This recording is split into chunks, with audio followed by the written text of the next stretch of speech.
All right, welcome back to part 4 of our isometric sketch tutorials. This time we are going to be creating our own shapes using linking cubes. Now, when we create our own shapes in linking cubes, you're still going to have your ratio of how you're going to distinguish how big each side is. So to look at that, if I have one linking cube, notice that this is the same type of cube that we drew in the second video. And if I was drawing it, I'm drawing it from this angle, and it's kind of pointed up so that I can see the front, the side, and the top. Okay, so you're gonna do, if this was this one, see how it looks almost exactly the same. So in this case, I did a 3 by 3, and I indicated that right here. So that would mean that this side is 3, the side here is 3, this side is 3, this side is 3. All right, now if I stack the linking blocks on top of each other, you would just have to add 3, 3, and 3, because you have 3 on top of each other. So if I was drawing this line, it would be 3, 6, 9 spaces up. Okay, so let's look at this. We're all going to be doing the same shape first. After you get this one completed and it looks exactly perfect, then you can go ahead and start changing this into different shapes. We're only going to be working with 5 today, so you can arrange this in any way that you want to. Now, whenever you start, again, you're still going to have to decide, am I going to do 3 by 3? So yes, in this case we will. So every line is going to be 3 segments long on my paper. Okay, then you have to decide what is going to be our point of reference. So just like when we did these, I had you draw this dot first to indicate where we were starting. You're going to do the same on this, and you're just going to figure out, you can draw it from any side, but just figure out, in your opinion, which one do you think is going to be the easiest. So since we looked at just that single cube here, I'm going to use that as my point of reference. I'm going to draw that dot first. I'm going to draw the left column, and then I'll worry about these guys in a little bit. Okay, so let's start with that. So I want you to draw your point of reference on the paper, somewhere where the lines intersect. And starting here, I'm going to go up. And how many am I going to go up? 3, 6, and 9 segments on the paper. So here's 1, 2, 3, 4, 5, 6, 7, 8, and 9. You see that? Okay, so now let's do this face right here.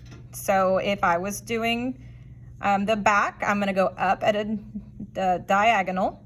It's going to be 30 degrees. Remember, we don't draw any horizontal lines, nothing going across this way. You have to trace what's on the paper. So the only option is to go up this way. Now it's only 1 cube wide, so you're going to only do 3 segments this way. All right, so now I'm going to do the back. This back is also 3 segments high, so 3, 6, and 9. Now notice though, whenever I draw up 9, this line is not going to be parallel to this one, because remember, we're doing 3D. Again, no horizontal lines. So let me draw that one up. So 1, 2, 3, 4, 5, 6, 7, 8, and 9. And then to complete the top, you're going to draw your line this way. Okay, so far you have this side drawn. So now let's worry about this front side. So again, it's still only 1 segment long. Again, don't worry about this guy yet. We got 1 linking cube this way, so that's 3 segments on my paper. So I'm going to draw at a diagonal up to the right, 1, 2, and 3. Okay, so now going up, segments 1 cube, 2 cubes, 3 cubes, 3, 6, 9. We're going to go up 9. So 1, 2, 3, 4, 5, 6, 7, 8, and 9. Okay, so if you're looking at it this way, this point lines up with this point. They're not the same length as this one.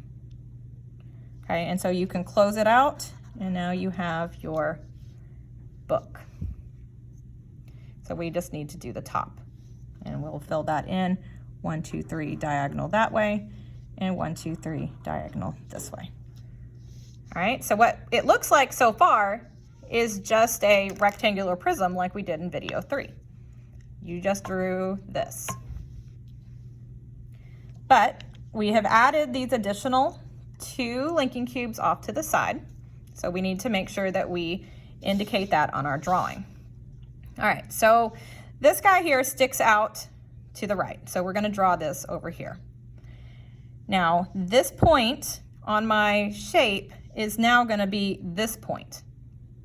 So look at where the diagonal is, and that's gonna show you where your diagonal is gonna be on your paper. So it's coming out this way, so we're gonna go diagonal down this way. Now we're only doing 3 segments because we're looking at just this one block. This one in the back, you really can't see it too well, can you? So we're not gonna worry too much about it right now. We're only gonna be focusing on what we can really see. All right, so you just did the bottom. This is the bottom.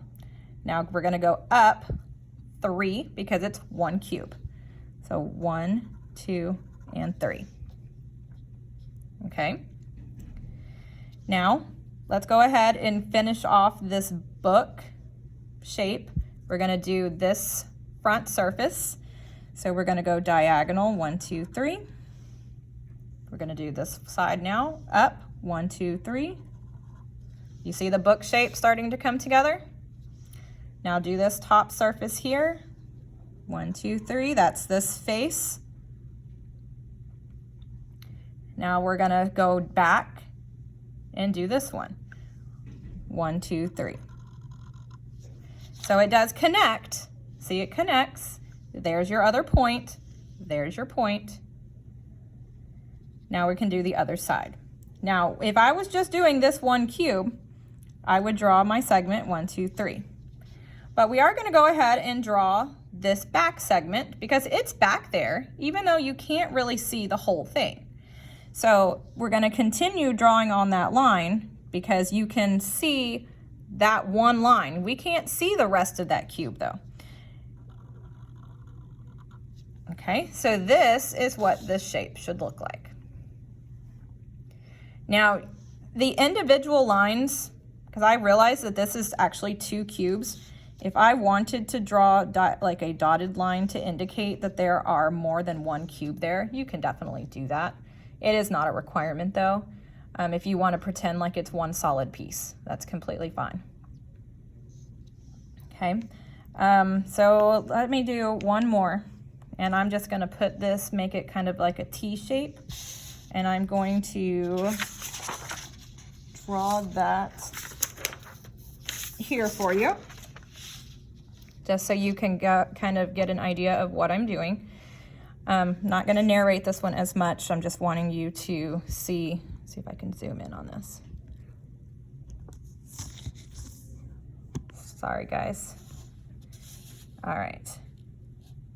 So I'm going to do this upside down T shape for you, and then feel free to make your own shapes and do it however you want to do it. Just practice doing this. So the more that you practice, the better it's going to get.